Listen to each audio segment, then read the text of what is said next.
আমার ভিতরে ধরেন কবিতা ধরেন একদম কুতকুত করে ভরা, মাঝে মাঝে তো এমন ভাবে বাইরে গড়গড় গড়গড় খালি কবিতা বাইরেই হইতে থাকে।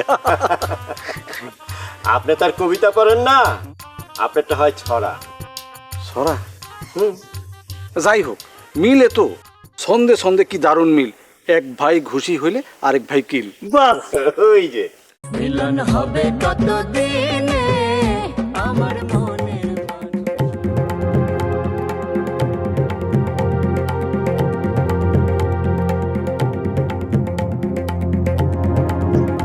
আসসালামু আলাইকুম স্যার। ওয়ালাইকুম আসসালাম, কেমন আছেন? জি sir, good, very good sir. How are you? ভালো।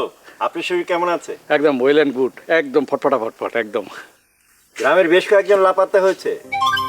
সাদেক, তিনকড়ি, শান্তি ডাক্তার। রিসেন্ট লাপাত্তা হয়েছে রশিদ, মায়াবতী সরকার।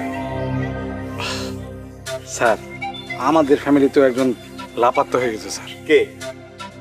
স্যার লতিকা, লবঙ্গ লতিকা, আমার বড় ভাইয়ের ওই যে ভাসুরের মেয়ে। মানে হয়েছে কি, ভাইয়ের সঙ্গে আসছিল আমাদের গ্রামে, হঠাৎ করে লাপাত্তা। আর লজ্জায় স্যার আপনাদেরকে জানানো হয় নাই স্যার। পুলিশকে তো একবার জানাতে পারতেন, তাই না? আপনাদের জানালে তো সাথে সাথে সারা বাংলাদেশে সেটা ছড়াই দিত স্যার। পুলিশ পুলিশের কাজ করবে, প্রেস প্রেসের কাজ করবে, এটাই তো স্বাভাবিক। যাকে স্যার, আপনি তো নিশ্চয়ই কিছু বুঝতে পারছেন। হুম। রিভার ইট মানে হইতো কি, আগে আগে রিভার করতো কি, ইট করে লাস্টে আস্তে করে ভাসা দিত। এখন কি করে, ওই লাস্টটা খাওয়ার পরে স্রোতে দূরে নিয়ে ছেড়ে দেয় স্যার।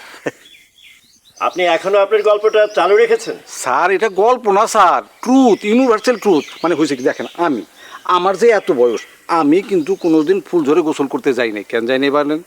আমি যাই নাই কারণ আমি তো ফুলঝড়ের কাহিনী জানি। আমি গেলাম, আমার যদি গিল্লা খায় ফেলায় তখন কি হইব। এই জন্য আমি শান্তি ডাক্তারও বলছি যে ফুলঝড়ে গোসল করতে যাইবা না। কিন্তু কে শোনে কার কথা? সে গেছে, তারে ফুলঝড় টুক করে গিল্লা খায় ফেলাইছে স্যার। আপনি তো সবাইকে বলে বেড়াচ্ছেন সে বিয়ে করেছে। স্যার, রিভারিটের গল্পটা কেউ বিশ্বাস করতেছে না, তাই এটা বলছি স্যার। আপনার রিভারিটের গল্প এখন আর মানুষ খায় না। স্যার, আমি কিন্তু ওই একই কারণে বিবাহের কথা বলছি স্যার। তার মানে ওটাও সত্য না?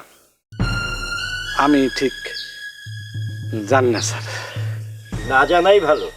যে যত জানে সে তত কম মানে। হীরক রাজার দেশে।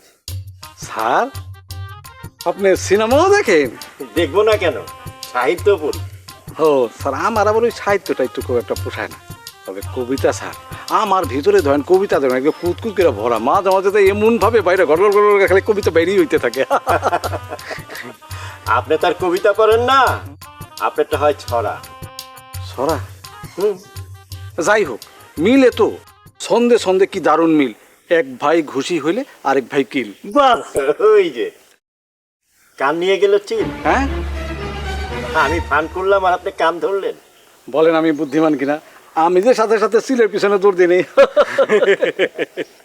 যাই হোক, আমি আপনাকে একটা গুরু দায়িত্ব দিতে চাচ্ছি। জি স্যার।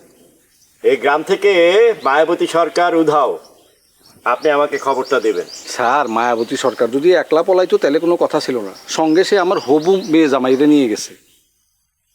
গ্রামে তো বেশি সুবিধা টুবিধা করতে পারতেছিল না, এই জন্য এমন জায়গায় গেছে যেখানে তাদের কেউ না চিনে। আমার ধারণা কক্সবাজার গেছে। কেস না করে খোঁজ করুন, আমাকে জানান। জি স্যার, চলেন স্যার। কোথায়? আমার বাড়িতে স্যার। লেগ ডাস দিবেন স্যার। লেগ ডাস? স্যার, আপনি মহান ব্যক্তি না স্যার, আপনার পদধূলিটা আমার বাড়িতে দিবেন স্যার। যাব। জি। যেদিন আপনাকে অ্যারেস্ট করব সেদিন যাব। এই, চলো।